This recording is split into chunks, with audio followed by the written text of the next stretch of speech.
Hi, my name is Brittany Isom, and I'm presenting an article titled The Rebirth of the CMO by Harvard Business Review.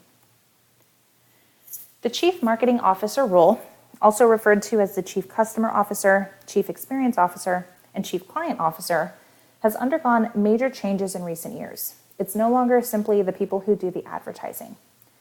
Digital tools and processes have helped businesses, but have also shortened the time frame for any company's competitive advantage. All of this has complicated the CMO role. CMOs and marketing departments must now work hard to differentiate their customer experience and build tighter relationships to increase their market share. Companies with excellent marketing capabilities outperform the market with 2 to 3 times greater revenue growth, which is the bottom line and what senior management needs to see at the end of the day. The article offers up 3 major strategies for success in the CMO role. The first is to discover data-driven insights. CMOs must fully understand the customer decision journey. It starts with product or service awareness, leads to familiarity, then consideration, then hopefully a purchase, and if all goes well, customer loyalty. Companies that use data analytics to get to this point outperform their peer companies. They're 9 times more likely to maintain customer loyalty, and they're 23 times more likely to outperform their less analytical peers when it comes to acquiring new customers. 23 times. That's a huge statistic. Marketing departments need to obtain data and sort through it quickly to find insights that other companies have not yet found, and then act quickly on it to drive growth. Amazon is a company that has done a great job of this with their recommended products section. They base the recommendations on the user's personal and demographic information and filter in items from their search and browsing history.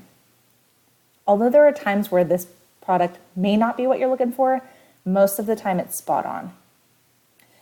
Successful CMOs also need to take this information one step further and translate these customer insights into something more meaningful to senior leadership, which is return on investment. The second strategy is to design the right strategies and processes to carry out the vision in a multi-channel world. To compare products before making a purchase, customers can go online, either on a desktop or mobile app. They can read reviews, sign up for free trials, they can browse stores, and even purchase and possibly return different products before making a decision. CMOs must design a consistently positive and rewarding experience across all of these possible touch points. Offering up one solution, such as an online chat forum or FAQ page, does not provide an overall strong customer journey. Based on the article, these positive journeys can increase revenue up to 15% and cut costs by up to 20%. Target is a company that has had much success with multi-channel marketing. They've developed a Target Red Card, which gives 5% off of all purchases, and in turn tracks customer purchase data to use for data analytics. They have the Cartwheel app, which does something very similar.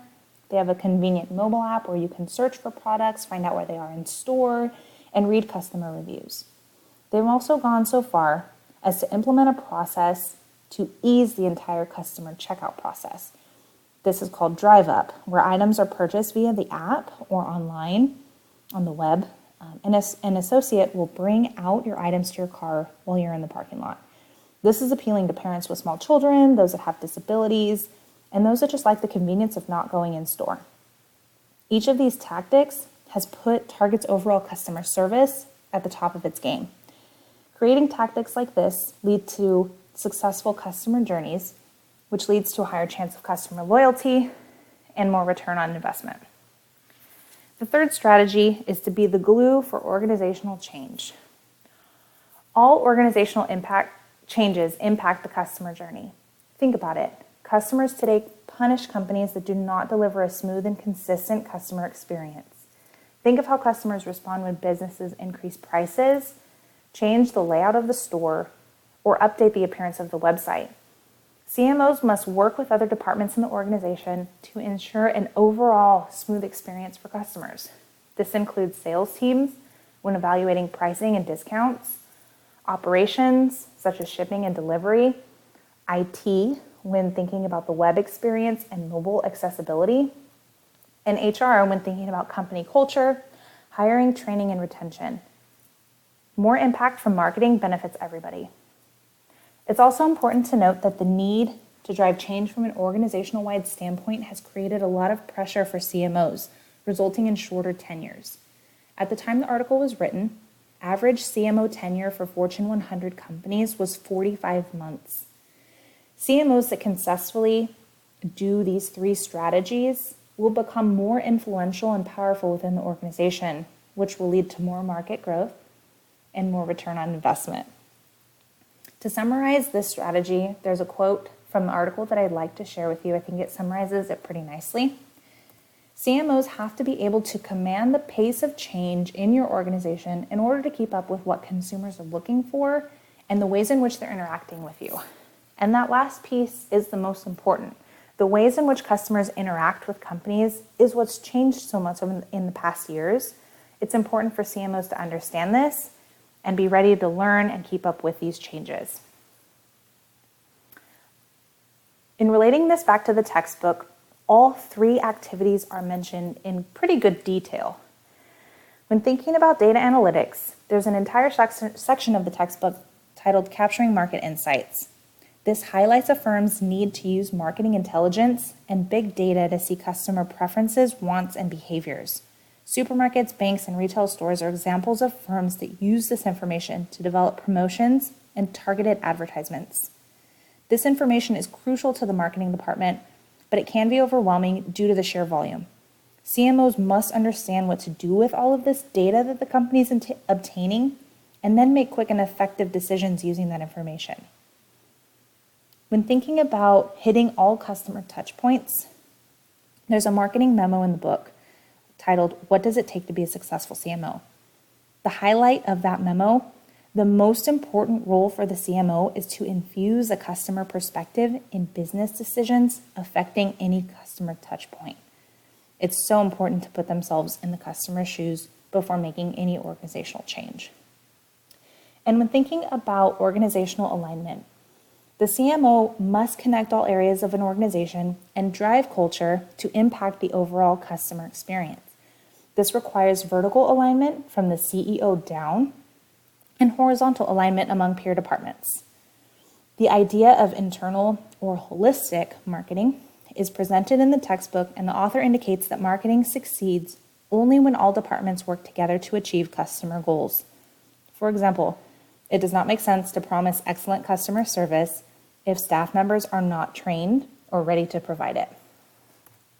In reading the article, there are 3 questions that came to mind. First, the textbook mentioned Amazon and other companies that have successfully used big data to advertise to customers. What other companies have successfully integrated big data in a useful way, and how?